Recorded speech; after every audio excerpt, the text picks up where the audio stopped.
जिला परिषद क्षेत्र 44 कटरा की जनता ने ठाना है अपना जिला परिषद मोहम्मद जावेद अहमद मुन्ना को बनाना है। भारी मतों से जिताकर इन्हें अपना जिला परिषद बनाना है।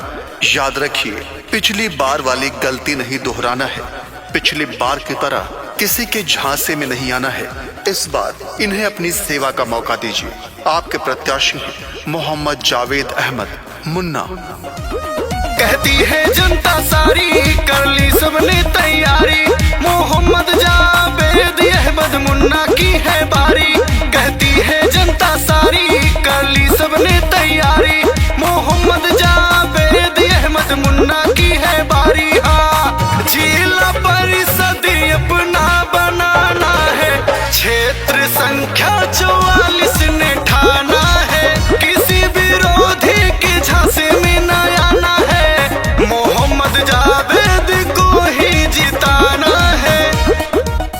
जालिम कितना जुल्म करेगा सत्ता के गलियारों से। क्षेत्र संख्या 44 कटरा की गली गली गूंज रही है मोहम्मद जावेद अहमद मुन्ना के नारों से। किसी के बहकावे, किसी के झांसे में नहीं आना है।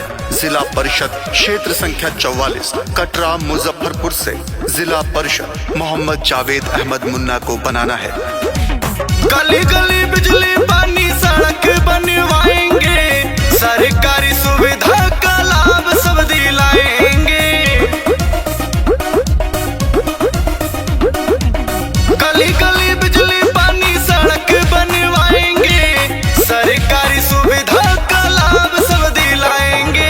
भैया मेरे, बहना मेरे, आपस मेरी विनती, कोई विरोधी टिक ना पाए, होने लगे जब गिनती। हाँ, किसी विरोधी के झांसे में न आना है, जिला परिषद अपना बनाना है, क्षेत्र संख्या 44 ने ठाना है, मोहम्मद जावेद को ही जिताना है।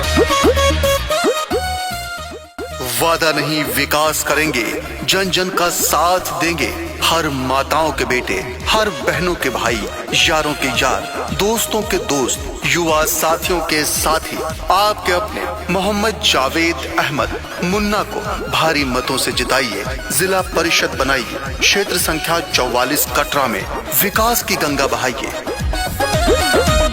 आप करेंगे समर्थन हमारा, हम लेके आएंगे परिवर्तन सारा।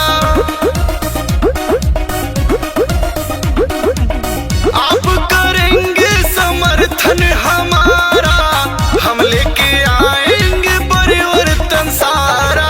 चाचा चाची दादा दादी सबने मिलके ठाना, किसी विरोधी के अब की बहकावे में न आना। हाँ, जाति पाति वाला भेदभाव सब मिटाना है, जिला परिषद अपना बनाना है, क्षेत्र संख्या 44 ने ठाना है, मोहम्मद जावेद को ही जिताना है। हो चुका आगाज, रण बदलने की तैयारी है।